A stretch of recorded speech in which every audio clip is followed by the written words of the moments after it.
Namaste, good morning, and welcome to the Vedanta Society of Greater Houston and our Sunday morning service. Om na brahma loke, na cha deva loke, na yaksha gandharva manushya loke, lokasya jati jarapaneta nanyosti tvatto himanushya chandraha. Vanditastvam surai sendraih rishibhischapi pujitah vaidyas sarvasya lokasya vandeham api tvam vibho. Not in the highest world of Brahma, nor in the world of the gods, nor in the realm of men or of celestial beings is found another equal to you, O moon amongst men, so effective at leading us beyond old age, suffering, and death. You are adored by the gods and the God of gods, worshipped by the illumined sages, O physician of the world's ills. We too worship you, who transcend all limits. Om Shanti Shanti Shanti Harihi Om Tat Sat. Om peace, peace, peace be unto us all.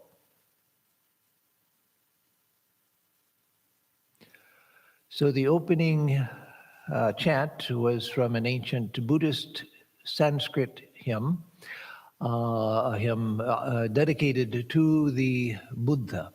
And so today, in honor of Buddha Purnima, the thrice blessed day, when the birth of Buddha, the enlightenment of the Buddha, and the Mahaparinirvana, that is the passing away into the eternal state of enlightenment of the Buddha, is celebrated around the world.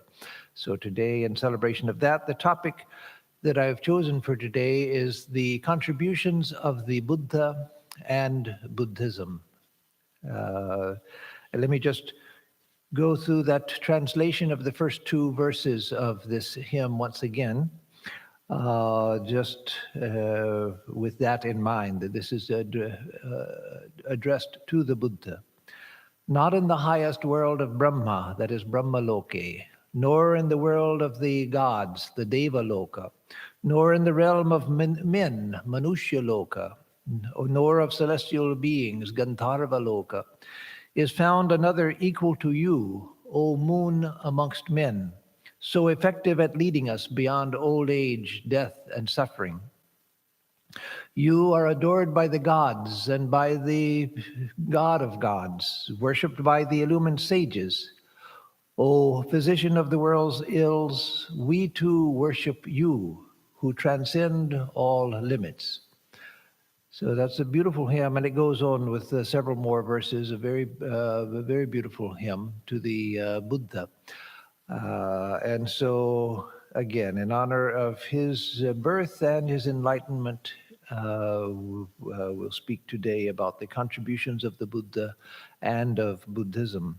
So each religious tradition of the world, each of the great world's religions, has something to contribute to the symphony of world religious thought. Whether it's Hinduism or Christianity or Islam or the other religions of the world, each religion of the world has contributed something to the symphony of religious thought in the world. But of all of the traditions in the world, one of the greatest contributors has been that of Buddhism. In the present day world, Buddhism is only the fourth religion as far as population of believers go. First, of course, is Christianity. And second is Islam, which is the fastest growing religion in the world, second only to Christianity in number of followers. And then comes Hinduism as the third largest religion in the world. And Buddhism comes in a distant fourth. But such numbers are deceptive because, again, the influence of the Buddha and of Buddhism on world religious thought has been immense. Swami Vivekananda, one of our great Swamis, who was also a student of Buddhism and of history, used to say that he believed that if the contributions of the Buddha were removed from world religious thought, then that would be at least half of the wealth of religious thought we have in the world would be removed, that is, from other religions as well. So it, of course, had an immense influence on India, not just during its time of dominance in India, but after that as well. It continued its tremendous influence in India. But beyond India, of course, Nepal, Tibet, Sri Lanka, then throughout Southeast Asia, Burma, Thailand, Cambodia, Vietnam, through Indonesia, and all the way to the Philippines, the Buddhist influence reached. And then in the other direction from India, through Afghanistan and Iran, and into the Eastern European world, Buddhism stretched. It's mentioned, Buddhist teachers are mentioned as living in the Mediterranean region during the time of the ancient Greeks and at the time of the life of Jesus. So the influence has been vast. And of course, in the last couple of centuries, Buddhism reached to the shores of the Americas, and the influence there also has grown with time. Buddhism has become very popular among many in North America and in South America as well. So I want to start with speaking of the contributions of the Buddha himself, the man himself, and then move to the contributions of Buddhism as a tradition. So one of the first things that has to be mentioned with the influence of the Buddha was a great liberalizing influence that he had on religious thought. He was the very first spiritual teacher to teach religiously democratic teachings, and as far as the organization of his Sangha, the monastic order, on democratic principles. He was the first great teacher to look equally on all and to teach openly to all without looking to their position in society, whether they were considered the respectable members of society or not. But he opened his teachings to one and all, and thus had this great liberalizing influence. He was the first great teacher to free the common mind from the weight of tradition. Yes, in the Upanishads you find that also. As we'll see, there's a lot of similarity between what the Buddha did and what the Upanishads did in a somewhat different way.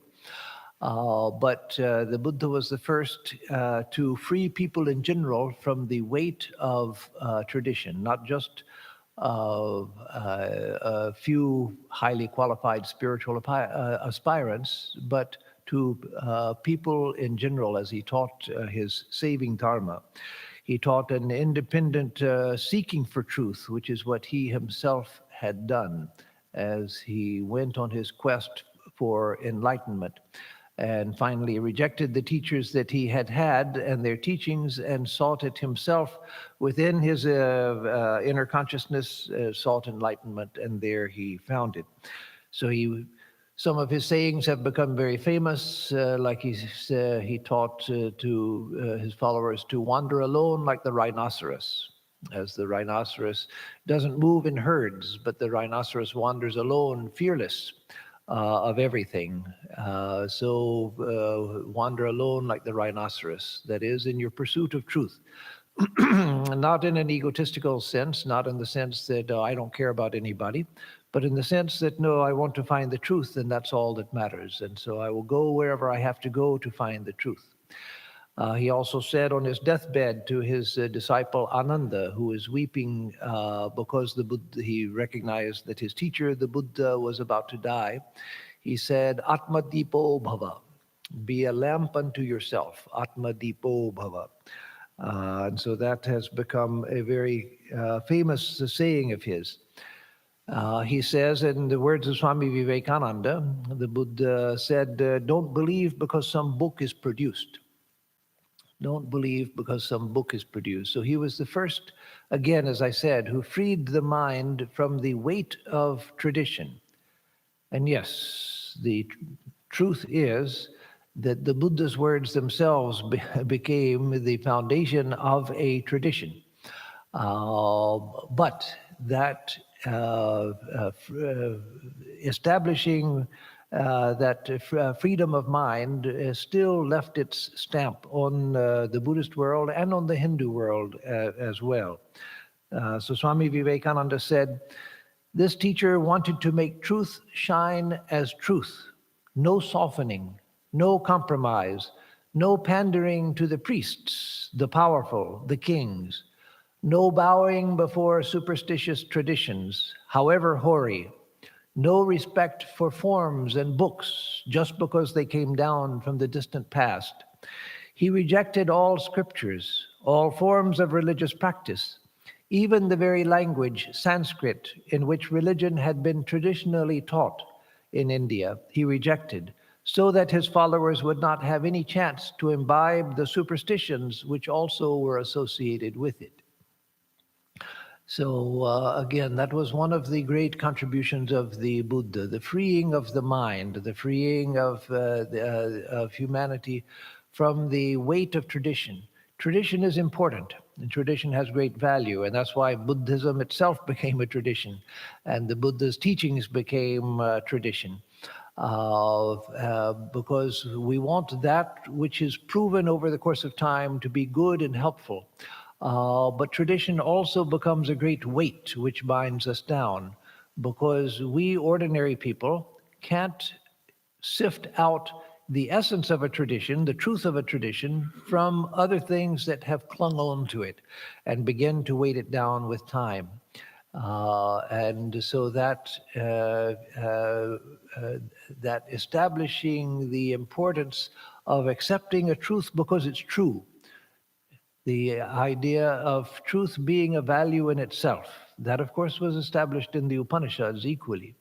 But the Buddha popularized that. In fact, in many ways, the Buddha can be seen as one who took many of the principles of the Upanishads and put them out into society. Yes, he differed, as we'll see, with some of the basic Upanishadic teachings. But the bhava, as it's called in Sanskritic languages, the bhava, the sort of the mood, the tenor of the Upanishads was spread among the masses by the Buddha, including this, the freeing of the mind and freeing society from the weight of tradition, so that you take truth, that which is tested, that which you see from experience is helpful, is beneficial to you and to all. So Swami Vivekananda, who in his person and in his teachings is extremely reminiscent of the Buddha. In fact, many believe that Swami Vivekananda had been the Buddha before. Even his brother disciples and others believed that he had been the Buddha in his previous incarnation. You find many similarities with him, and so he also said that that we should hold on to the truth and only accept that which we find beneficial to ourselves and to others, because as Swami Vivekananda said, and as we can understand that the Buddha understood, though we don't, at least I don't know of a teaching which says this, but we can see from the way he taught that he also believed, as Swami Vivekananda actually taught, that ideas have social consequences. And so there may be an idea which is good for an individual or which helps an individual to enlightenment, but which may have negative social consequences when it is spread to one and all as a general teaching. And so Swami Vivekananda said, like the Buddha, that look to see if something is beneficial to you and to others, and then accept it wherever you find it. So that wonderful dedication to truth, where truth is more important than tradition, truth is more important than its source. The truth stands in its own glory. That we find in the Buddha. And another thing that the Buddha did was that he put human beings, to use the term in the non-gendered sense, because it's much more poetic, much more powerful, he put man first. Man meaning the generic term. So he put man first, not God, not a supernatural being or beings, but he put man in the center of his universe of values that we'll see from another quotation of Swami Vivekananda in a little bit. He taught universal kindness to human beings and to animals and plants. And so that has left its permanent stamp on India, that idea of compassion towards all. So freeing the mind, turning man's attention away from some celestial being in another realm to humanity itself. That is, if there is a truth, it must be here. Don't look for it there, look for it here. That also is in tune with the Upanishads. But again, the Buddha popularized this idea, made a point of it in his teaching to common people. Another great contribution of the Buddha was he was the first great religious organizer. Ever since there have been human beings, there has been organization, because that's the way that we managed to live together. So organization is as ancient as human beings. But then there's the sort of natural, instinctive organization of, for instance, of the family unit and so forth, that which grows without much conscious thinking. And then there is conscious organization, where you analyze the situation and bring people together and organize their energies for a common purpose. And so that the Buddha did. And so he was probably the first great organizer in the world of religion. And he was also the first to inspire young people to go out and take up the life of renunciation. In India, from the time of the Vedas, and of course Buddha was born at the end of the Vedic age. Through the Vedas, you find the ideal of renunciation was always held high. But it was believed that a person would go through the natural cycle of stages of life, where one would be a student, then one would marry and fulfill the responsibilities of a family life, and then one would renounce the world. And even now in India, among Hindus, there are still those who follow that path. There are many who take to sannyasa after they've finished a married life and their children are off to college or whatever, and then they take to the life of sannyasa, which is itself a wonderful ideal. But the Buddha inspired young people to take up the life of renunciation from their early youth itself. And so Swami Vivekananda says, when you take in young people and inspire them with this life, then young people have energy. They want to do something. Old people like me, you start trying to think of how many things you don't need to do. but young people want to do something with that tremendous energy which they have and that idealism which they have. And so he was the first to inspire young people to take to the life of renunciation. And that brought a tremendous energy to and a dynamism to the movement. And so the movement took off quickly because of that dynamism. He was the first religious teacher to send out missionaries. Buddhism was the first missionary religion, where the Buddha sent out people and told them to go to the east, to the west, to the north and south, and spread the saving dharma, much as Jesus did several centuries later. And Jesus surely meant it in the way that the Buddha did, but because Jesus taught it in a different part of the world with a different sensibility, the results were quite different. With the Buddha, when he told people to go out into the world to teach this saving message to one and all, he sent it with he told them to go out with blessings and with love for all, in the sense of sharing, that this I have found good, I have found it true, I offer it to you also. So he didn't send out missionaries with armies, as certainly Christ did not either. But again, because the Christ's message was received in a different part of the world with a very different sensibility, and became taken up in the Roman Empire, not first by the empire, but by people of the empire. Then that missionary effort soon was joined with militarism. And then you find that happening in Islam as well. But the missionaries of the Buddha went out with blessings to the world, not with marching cohorts of soldiers to prepare the way for conquest. So again, he was a great organizer, and part of his organization was to send out people teaching his great ideas. And there was I should mention that as an organizer, he organized the Buddhist Sangha, the monastic order. Before that, in India, there had been sannyasis, shramanas and sannyasis. In fact, that's how the Buddha himself decided to renounce the world. After he had seen old age, sickness, and death, then the fourth sign that he saw on his trip out through the city, when he was 30 years old, his first trip into the royal city, the fourth thing that he saw was a monk, a sannyasi wearing the Garua cloth, and asked who that was, and saw that this was a man who had a bright face unlike any of the other faces he had ever seen. And when he heard that this was one who had renounced the world for the sake of finding a way beyond all suffering, then he knew what his path was. And so he organized the monastic order.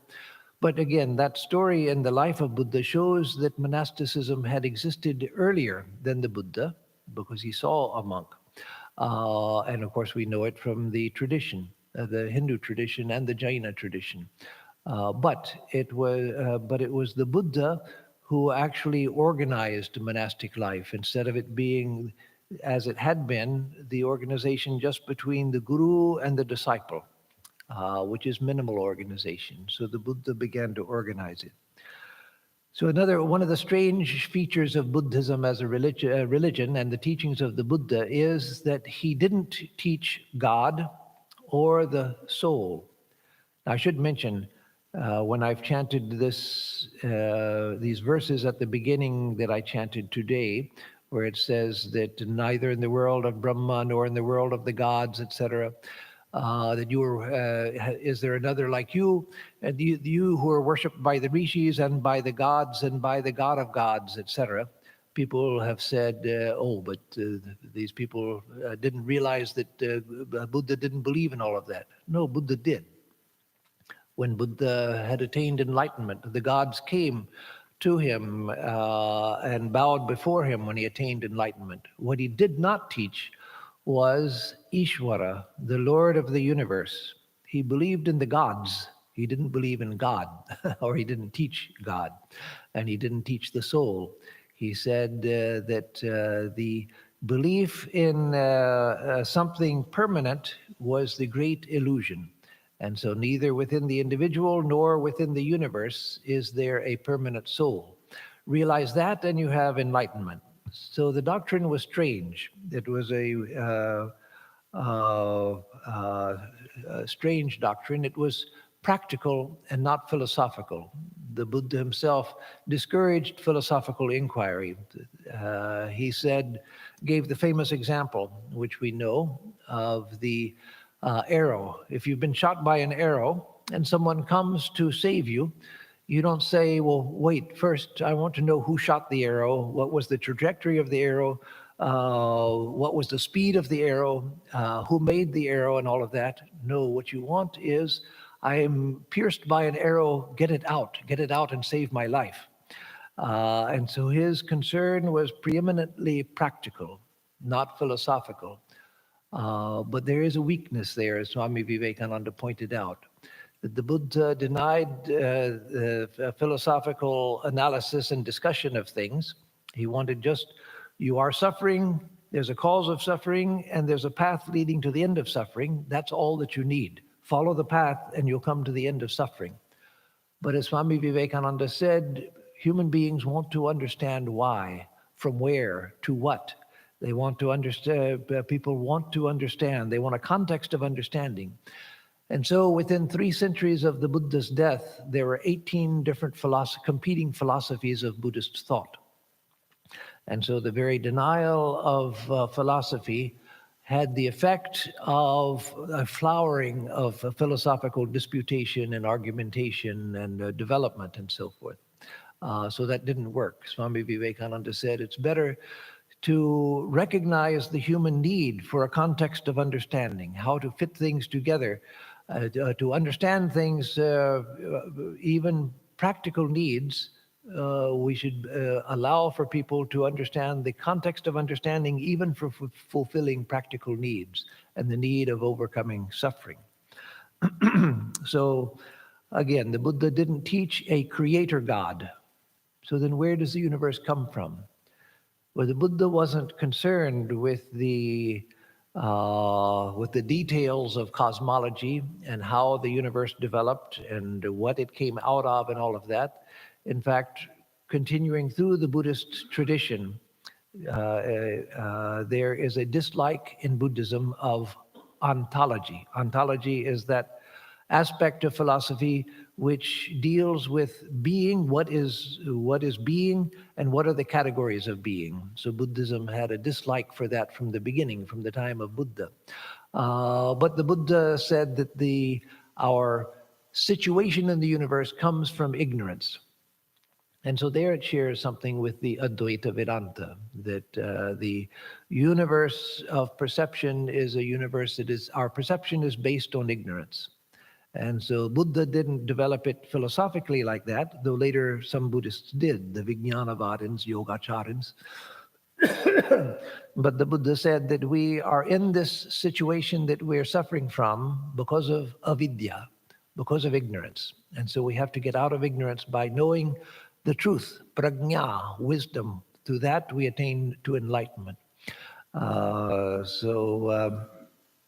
Again, it's similar in that respect, in a way, a loose similarity to Advaita Vedanta, though Advaita doesn't deny God. And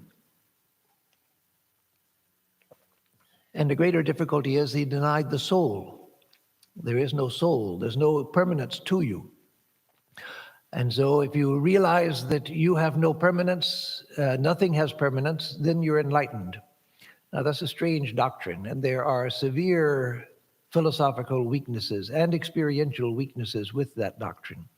But that was central to the Buddha's teaching, that there is no soul, there is no, to the individual, there's no soul to the universe.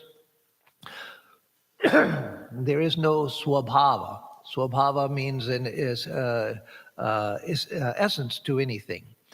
That is the opposite of Hindu thought, where swabhava is everywhere. Swabhava is the foundation of understanding of the universe. But for Buddha, there was no essence of anything, no self-nature, as it's often translated into English, a direct translation of swabhava.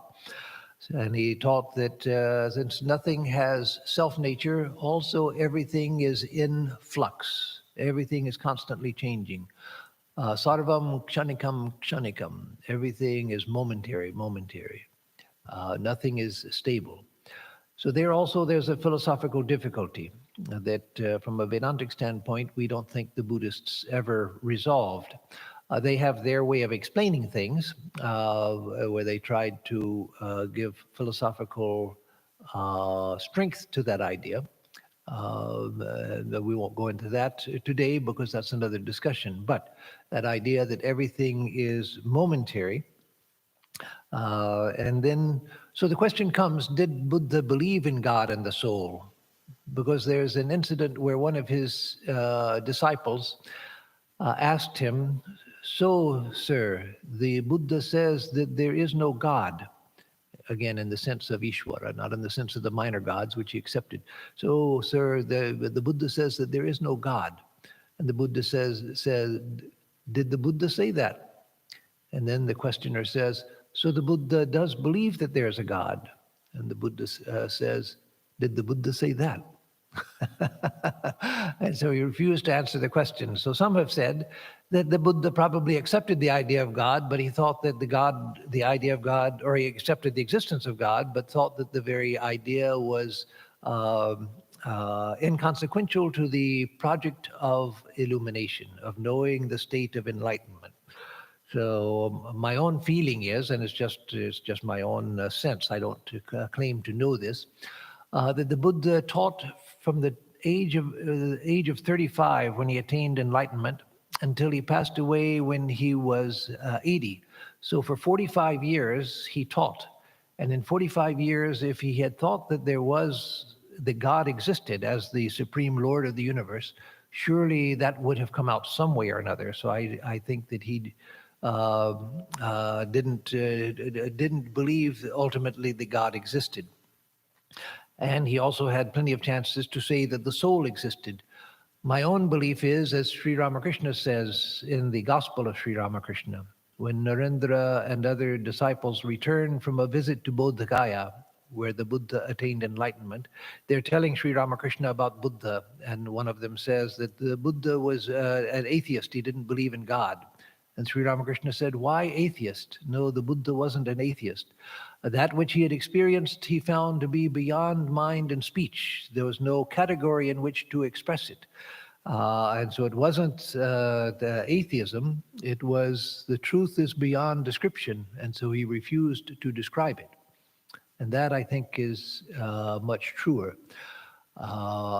Personally, it wouldn't be surprising to know that I find that the Vedantic approach to the self is both more practical and a closer approximation to the truth which is beyond words, for a variety of reasons, and I won't go into those now because it would take us away from the main topic. But the fact is that as one approaches enlightenment, one finds oneself becoming more and more impersonal, less and less of a person. And so one thinks much less in terms of me and mine and I, me, and mine. And so there's a sense of impersonality that comes. And so the Buddha spoke of that in negative terms, whereas Vedanta speaks of that in positive terms. Vedanta says that that is the essence of selfhood. The essence of selfhood is not personhood. The essence of selfhood is pure existence. And so I believe that in experience, the two can be harmonized. The Buddhist teaching of no God, no self, and the Vedantic teaching of God is everything and the self is all. But that's my own belief. So in Hinduism, as we know, the Buddha is regarded as an incarnation of God, one of the avatars. And there are texts in the Puranas and so forth which mention different enumerations of the avatars, the incarnations of God. And in the Dashavatara description of the 10 incarnations of God, Buddha is one of them. So the question comes, was Buddha really an incarnation of God? Sri Ramakrishna speaks of Buddha as an incarnation of God. Swami Vivekananda says that in India we accepted Buddha as an incarnation. But I don't think Buddha was an incarnation of God, and I think there are good reasons for believing he was not. And I think Swami Vivekananda believed that also. And so then let me first say why I don't think he was. For one thing, he didn't even believe in God. And had he been an incarnation of God, then that would have come out also, both the belief in God and himself as an incarnation of God, revealing all incarnations have at some point in their life a self-revelation where they reveal themselves to disciples. But one of the aspects, or one of the characteristics, I should say, of an incarnation is that they don't have a human past, they have a divine past, that they come from identity with God into human birth out of their own will. But the Buddha said that he went through, after already countless births, by the time he became the Brahmin Sumedha, a long, long time before his human birth as the Buddha, he had taken a vow that I will seek enlightenment for the sake of all beings. And then he went through 500 different births, perfecting his compassion and his wisdom until he became the Buddha. And so that's not the trajectory of an incarnation. And there are various other reasons why it is doubtful that he was an incarnation of God. So why did Sri Ramakrishna say he was an incarnation of God? Well, Sri Ramakrishna always supported traditional beliefs, unless he found them harmful. But he never tried to disturb people's beliefs. And so whether people think that Buddha was an incarnation of God, that wasn't something that someone like Sri Ramakrishna would see as a superstition we have to disabuse people of. So he accepted basic ideas like that. He didn't challenge such ideas. That, as Jesus says in the Christian scripture, I came not to destroy, but to fulfill. And so Sri Ramakrishna said the same thing, almost parallel words. He said that he came to establish Dharma, not to destroy. And so I don't think that he was an incarnation, and I don't think Swami Vivekananda took him as an incarnation.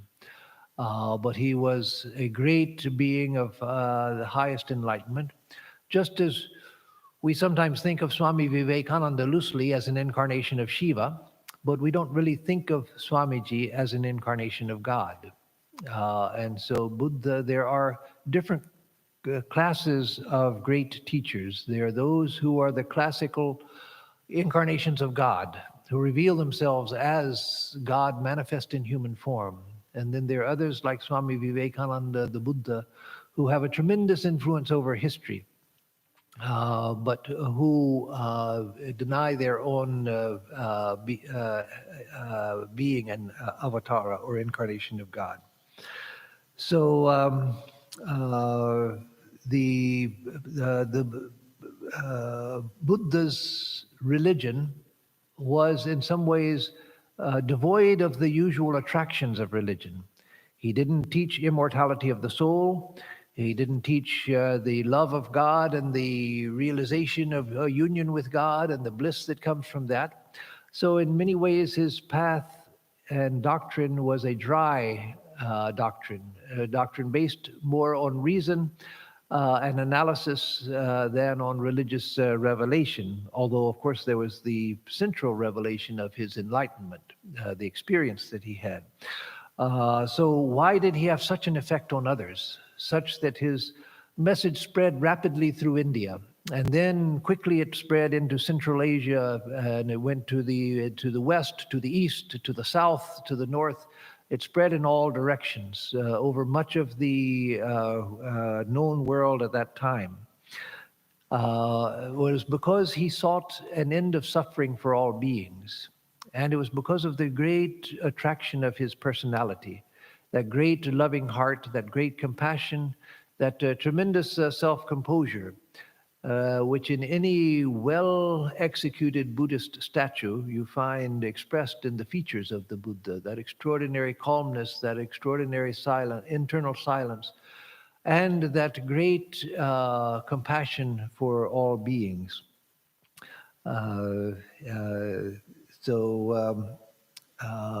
The attraction of his, the dynamic nature of his search for enlightenment also was highly attractive. His going out and after seeing the signs of old age, sickness, death, and then the existence of a path of renunciation of the world, and then going in search of the truth, going to different teachers, trying their teachings to the best of his ability, coming to the point of death through the austerities he practiced, and finally realizing that, no, I have to follow the middle path between extreme austerity and extreme luxury, the middle path. And he took the payasam offered to him by Sujata, revived his strength, and then attained to enlightenment.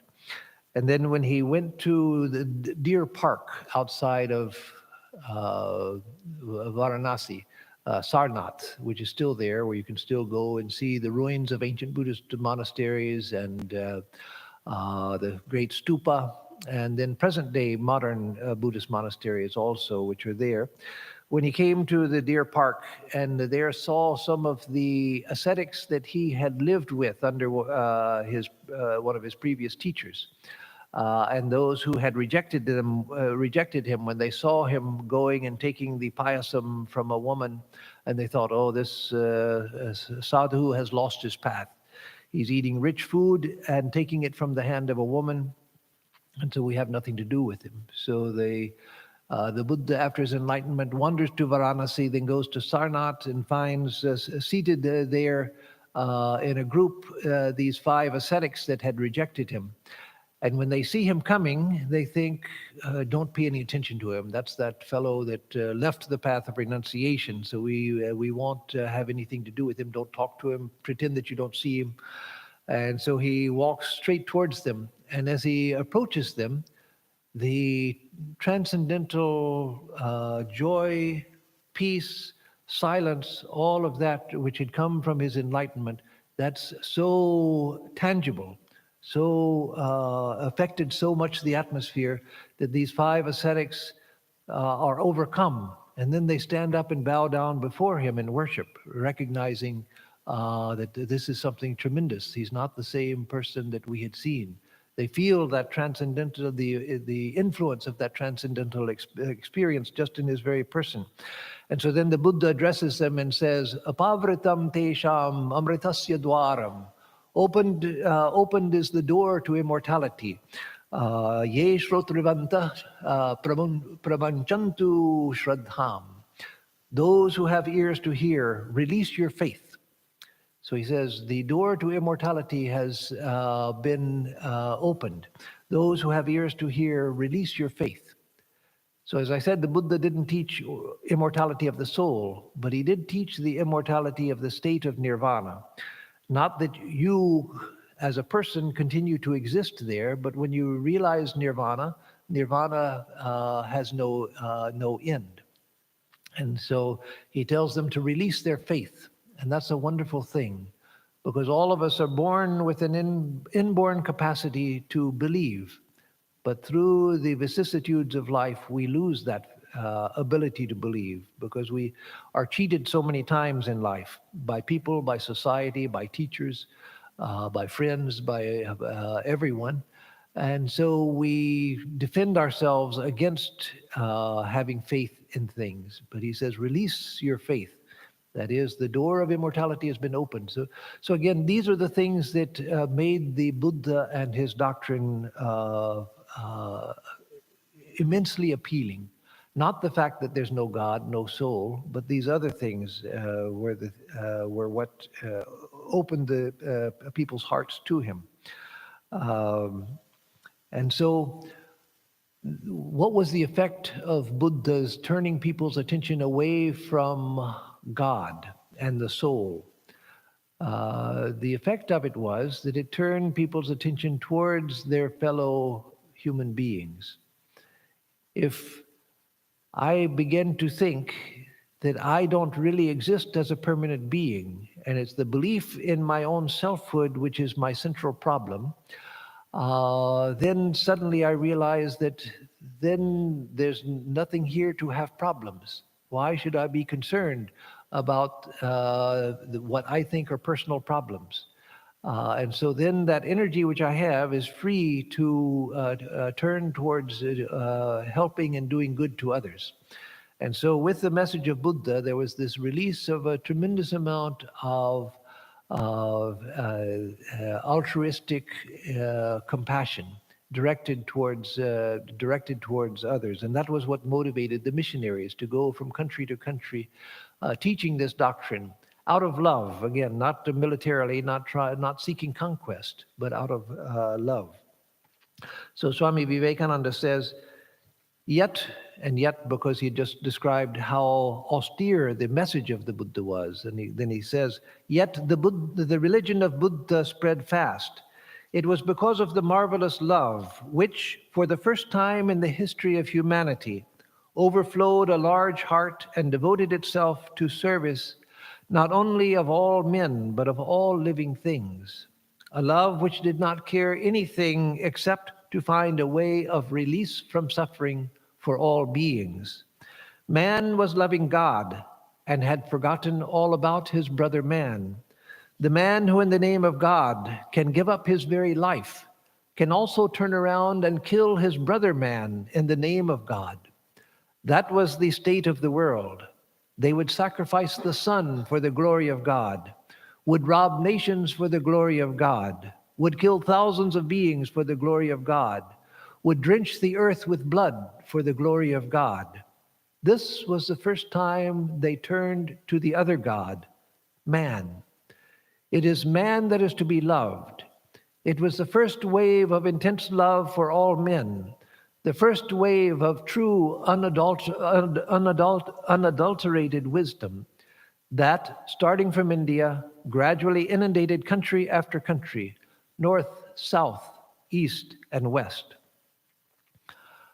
And so that is what was the attraction of the Buddha's message. One other thing should be mentioned, that another attraction was that with the Buddha's message went the vast cultural wealth of India in all fields, in fields of medicine, in fields of philosophy, in fields of grammar, linguistics, in astronomy, astrology, and all different the sciences that had been mathematics that had been developed in India. These sciences spread along with Buddhism, and so country after country had their golden period when they accepted Buddhism. Again, not because they were forced to accept it, pressured to accept it, but once they had seen the value in the tradition, they also found that with it came the vast cultural wealth of India, the wealth of Hindu India as well as Buddhist India, the commonwealth of India. So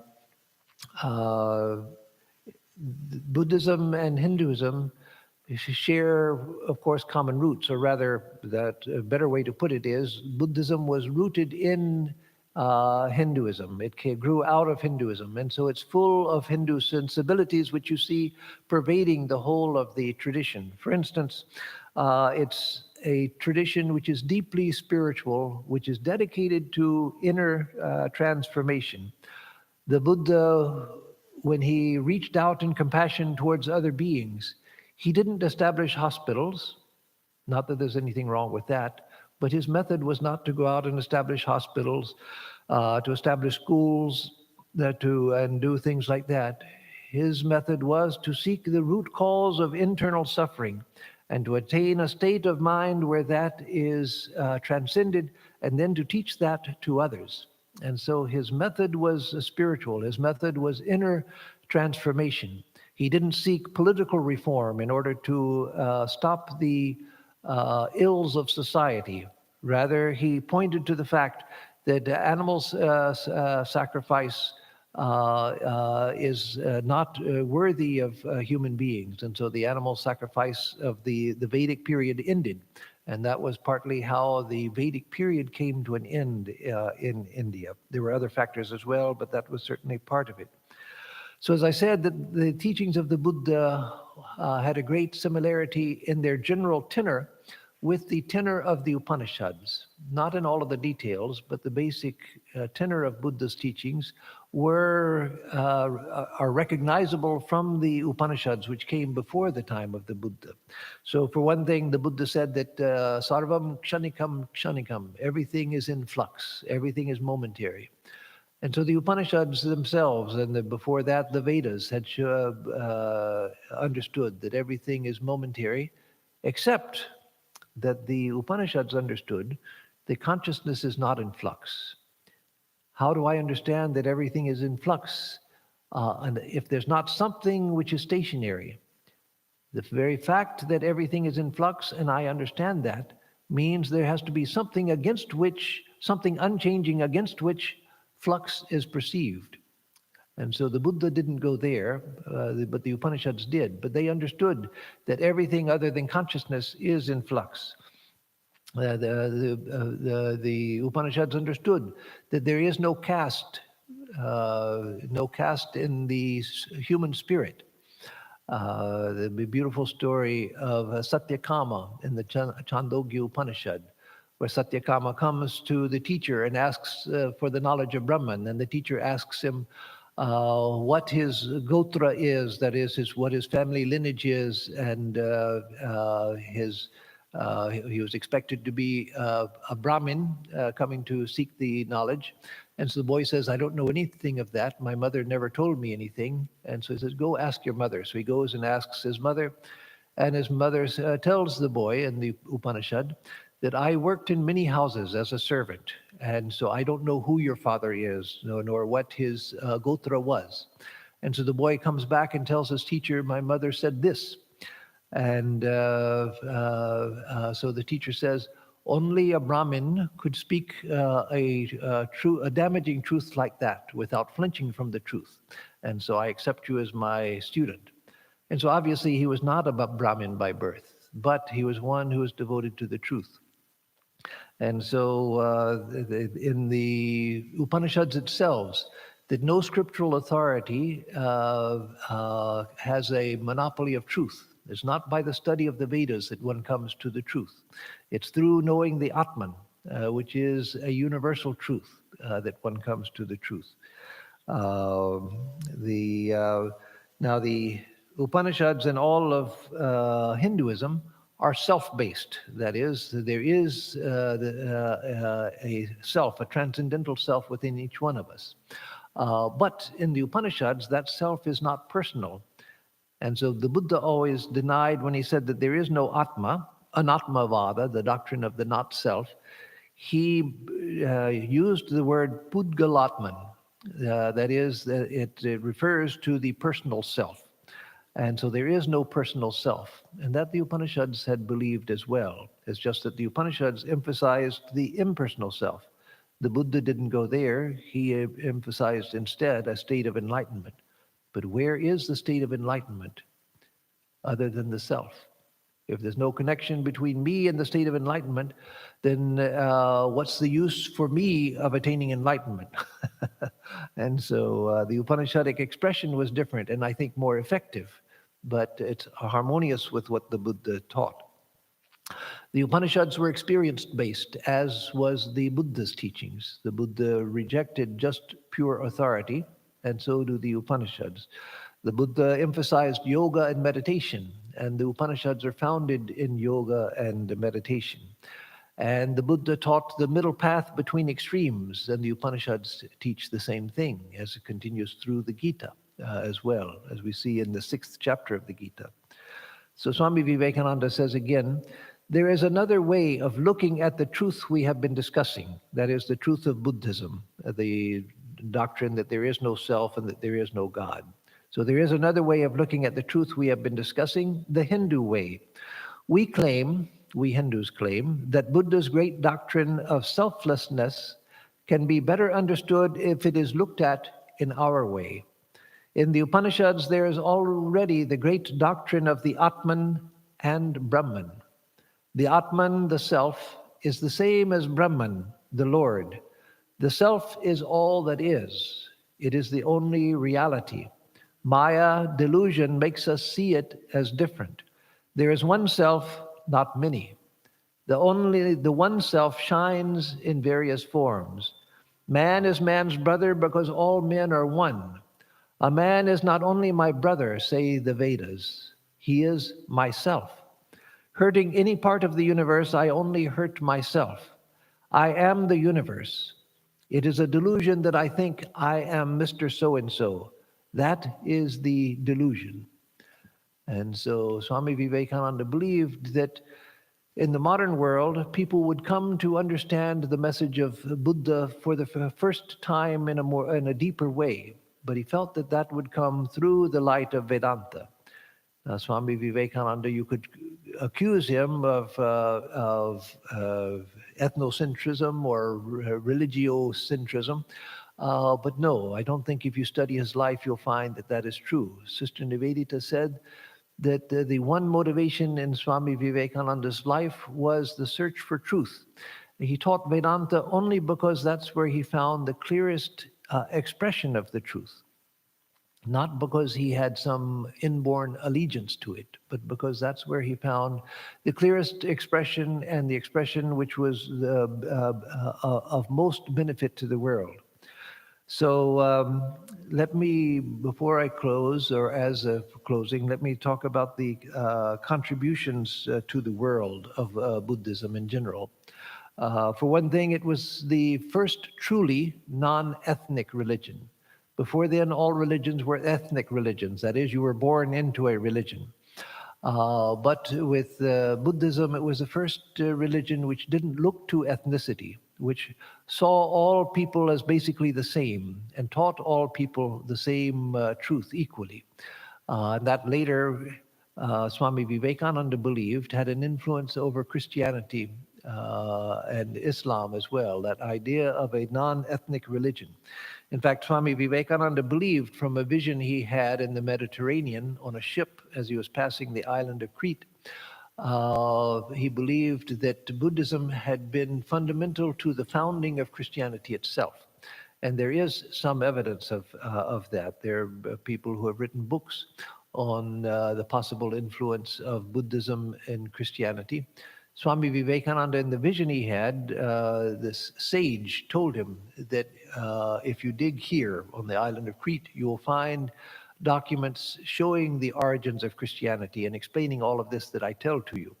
And so maybe that someday will be discovered. But even without that, there is evidence of the influence of Buddhism and of Hinduism, both.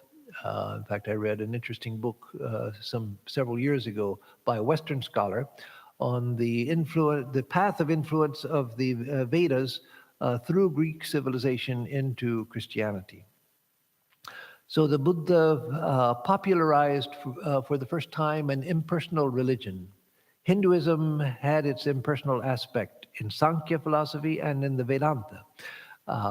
Going back even earlier than the Upanishads, there was this impersonal vision. But the Buddha popularized it, a religion which was based on reason and analysis. Or actually, it was based on the perception of enlightenment expressed through reason and analysis. Then it was, for the first time, wisdom and compassion were joined inextricably together. The idea of prajna and karuna, wisdom and compassion. That wisdom, when it looks out at the world, it expresses itself as compassion. And that where there is no compassion, there is no wisdom. And so again, the idea that compassion and wisdom go together, that wisdom has to express itself in compassion for others. And then the democratizing of spirituality. For the first time we see in the world the democratizing of spirituality, that is to be open to one and all. Instead of waiting for a person to prove their fitness to receive and keeping the teachings closely guarded, no, teach it to one and all. If it's good, if it's true, it will be good to all in time. And so that again, Swami Vivekananda did in the modern age. Then there was the idea of upaya kaushalya, skillfulness of means. Upaya means kaushalya, skillfulness. So skillfulness of means, that is, that to attain to enlightenment, you have to seek skillful means. You have to find ways that are skillful in making your way to enlightenment. And so that emphasized what was already there in the Vedic tradition and the Upanishads, that religion is experimental. You try to find your way to truth. But again, this was a democratizing and a spreading of that idea of seeking ways to attain to truth. Whereas most religions teach that these are the doctrines, this is what you have to accept, and this is the way to do it, and this only. Don't listen to other people. They're wrong, we're right, this is the way. But no, he taught as the Upanishads taught this idea. And then the teaching, the emphasis on mindfulness. That's something that we can learn a great deal from in the Vedanta tradition and other traditions as well. The importance of mindfulness practice. Why do we find it difficult to meditate? Because we haven't first developed the power of attention. And so the mind goes all over the place. It won't settle in meditation. So if we learn to practice mindfulness along with meditation, we learn to pay attention, to bring the mind and be present with the mind. Then there was the Buddhists excelled at a graduated method of teaching, pedagogy, where they, if you want to learn anything, you break it down into steps. And so that the Buddhists did with spiritual teaching in a very effective way. And finally, for now, not the final contribution, but final for now, for this talk, they showed a way of spreading truth and spreading a tradition without violence to others. That is, they respected the cultures of other people wherever they went. And that's why you find that the Buddhism in Tibet is very different from Buddhism in Sri Lanka, which is different from Buddhism in China, which is different from Buddhism in Cambodia. Because wherever Buddhism went, it respected the local culture. In fact, when one of the Dalai Lama's missionaries went to, in modern times, in the second half of the 20th century, went to Scotland, the first thing he did when he got there to establish a monastery was he asked the people, who is the local deity of this land? Because they should be the tutelary deity of the monastery. That is, he didn't say, we're going to take the idea of a deity from Tibet, one of our traditional tutelary deities, and make them the tutelary deity of this place in Scotland. No, he wanted to make it indigenous. And so that idea of, and that's what Swami Vivekananda wanted. He was fully aware from vast experience in India and outside of India of the great harm that missionary religions have caused to the world. Whole cultures have been destroyed. Whole peoples have been destroyed.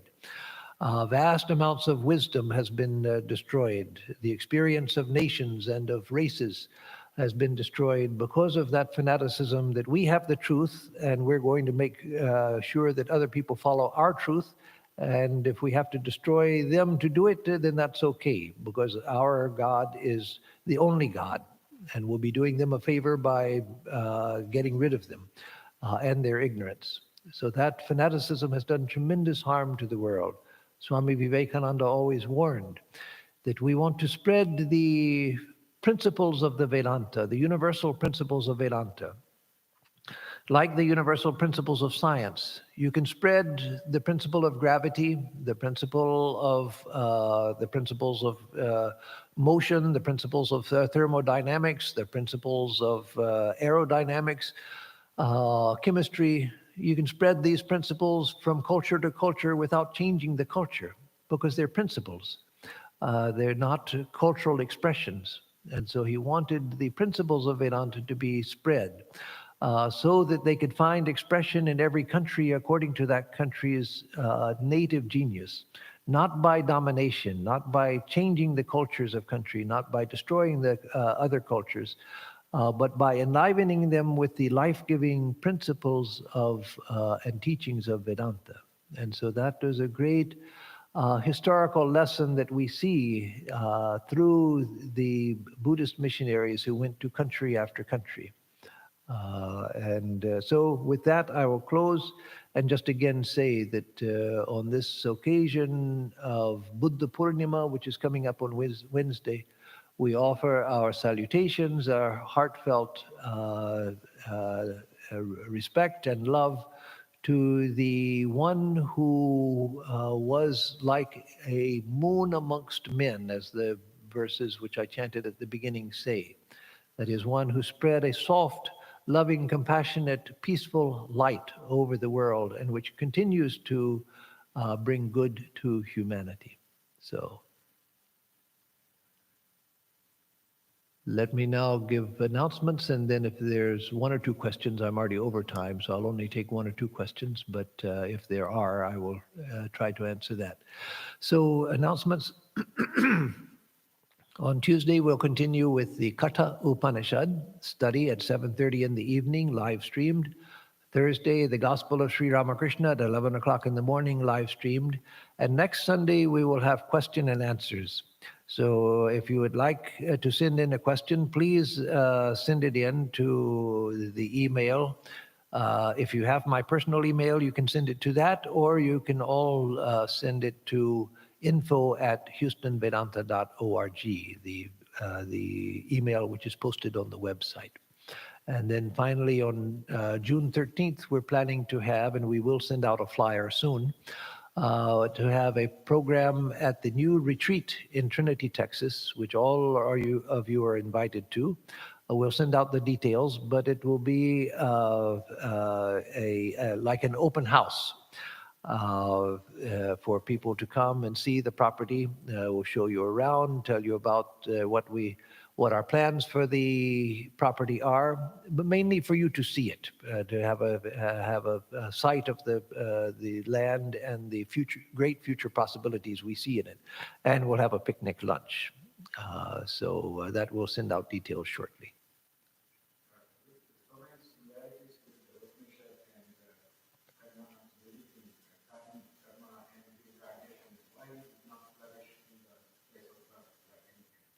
So Suren has asked, with so many similarities with the Upanishads, like karma and rebirth, which I didn't even mention, but that's very true.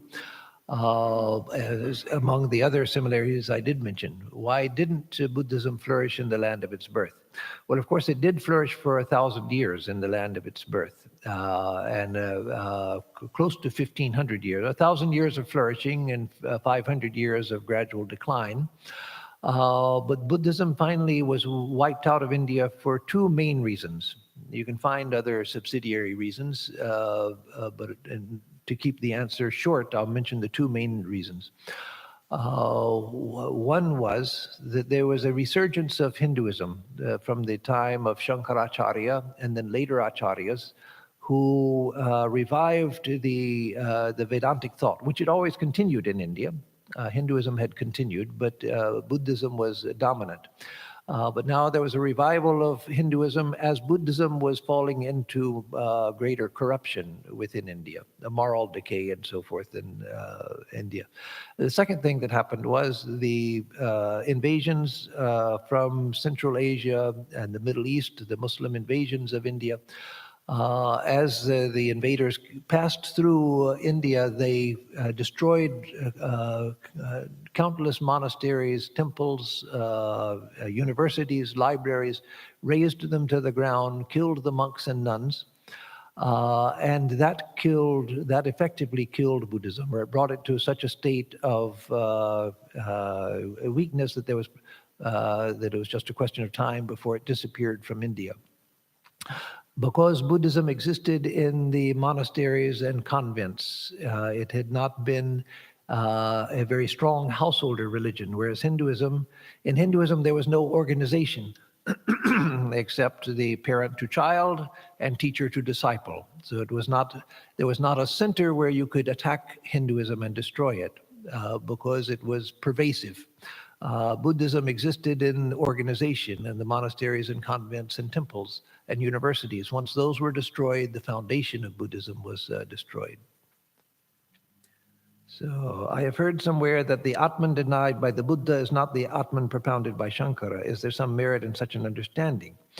Yes, and that's what I tried to express in the talk, that yes, the Buddha, when he was talking about the Atman, he often used the term Pudgalatman, a term that's not used anymore. It was used in Buddhist times, and that referred to a personal self. And so that's what he was arguing against. Now, what Shankaracharya and other Vedantins, Advaita Vedantins, point out is that the personal self is a misreading of the impersonal self. And so we say that what Buddha referred to as the self which doesn't exist was that personal self, and that the state of enlightenment is the revelation of the true impersonal self. But the Buddha just didn't put it in terms of self. So that's why I said in the talk that I think they can be recognized. So, or is such an understanding the result of mere jugglery of words, and such an understanding reconciliation is not very helpful? Continuation of the same question. So the Buddhists would say what you said in the second part of your question, that that's just playing with words, that we don't believe in the self. I've had many arguments with Buddhists, Buddhist teachers, Buddhist monks, educated Buddhists, about the idea of the self. And I explained to them that when in Vedanta we say that the self is the only reality, it's not a person, it's not a thing, it's not that you have a self within you or anything like that. It's beyond description, it's beyond understanding, it's impersonal, etc. And they always say, yes, but we don't believe in the self. And so you can't get beyond the word self with a Buddhist. But I think that it's not just jugglery of words, that there is a real reconciliation, and that the problem is that the Buddhists give tremendous importance to words. And Hinduism looks to what's behind the word. So. And one more. In Vedanta, the goal is liberation from rebirth, while in Mahayana Buddhism, the Bodhisattva goal is to be reborn in order to free all sentient beings. Could you please discuss these views? Yes, again, that's a long, involved question, so I won't be able to get into it satisfactorily. But just to say that the Buddhists believe in enlightenment, full enlightenment. But the Mahayana Buddhists presented an alternative ideal, the ideal of the Bodhisattva, of one who comes to the edge of enlightenment, but refuses to merge into enlightenment, but maintains an enlightened sense of personhood to help other beings and to come back again and again in order to be reborn again and again in order to help other beings to attain enlightenment. And they say that until all beings are enlightened, they won't enter enlightenment. And so Swami Vivekananda had appreciation for the greatness of that ideal. And that ideal exists within Vedanta, Advaita Vedanta as well.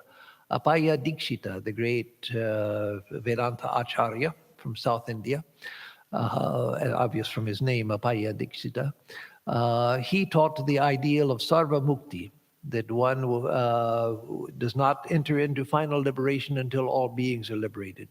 Swami Vivekananda said that there is a problem with that doctrine, but think of the great heart of one who takes that vow to help all beings to liberation. The problem with that is that there's no time when all beings are liberated, because creation is eternal. It may go into seed state, but it comes back again. And so within time, the universe is eternal. There will never come a time when all are enlightened. But Swamiji appreciated the greatness of the heart. The last one, let me take this. Some Buddhists have a reputation as being closed-minded and unwilling to discuss other religions, especially as compared to Vedantists. Is this a recent development? No, I don't think it's a recent development. It is true that I've done a lot of interreligious dialogue with many, many people of different religions for many decades. And the hardest people to dialogue with in general are the Buddhists. And part of that is because they take certain ideas as inflexible. Like, as I just told you, my experience of trying to explain what we mean by self, and that we don't mean a thing by the self. It's not that a person has a self, but they'll come back and say, yes, but we don't believe in the self. And so there's no, the exception has been with Chan and Zen Buddhist practitioners from China and Japan. That they are easy for a Vedantist to dialogue with, at least those who are, or at least many of them, I found it easy to dialogue with, and we can find many points of agreement. But with other Buddhists, it's very, very difficult to dialogue. Now, the Dalai Lama and his monks have been very much engaged with dialogue, especially with Christianity. But that's another topic. I think there's a reason why those two religions have dialogued a lot together. And I think it has to do with the fact that the two religions are so different that they don't have concepts which contradict each other because they're so different. Christianity has God and an incarnation. Buddhists have an impersonal state of enlightenment. And so they both find each other interesting and non-challenging. But with Hinduism, which has both impersonal and a personal side, then it's much more difficult. Though the similarities with Hinduism are so immense, it's very difficult to dialogue with. My experiences, they're the hardest to dialogue with. So with that, we'll close. Om madhuvatartayate madhuksharanti sindhavaha madhvirnasantoshadhihi madhunaktamutoshasi madhumatparthivagum rajaha madhudyaurastu pita madhumando vanaspatir madhumagumastu suryaha madhvirgavo bhavantunaha. Om Madhu, Om Madhu, Om Madhu. For us who seek the truth and for all beings, may the winds blow sweetly, may the rivers flow sweetly, may the herbs yield us sweetness. Sweet be the night and the break of day, sweet be the very dust of the earth. May the heavens pour down sweetness upon us. May the trees, lords of the forest, bear us sweetness. May the sun shed its sweetness upon us. May all the directions pour forth sweetness. Om, sweetness, sweetness, sweetness.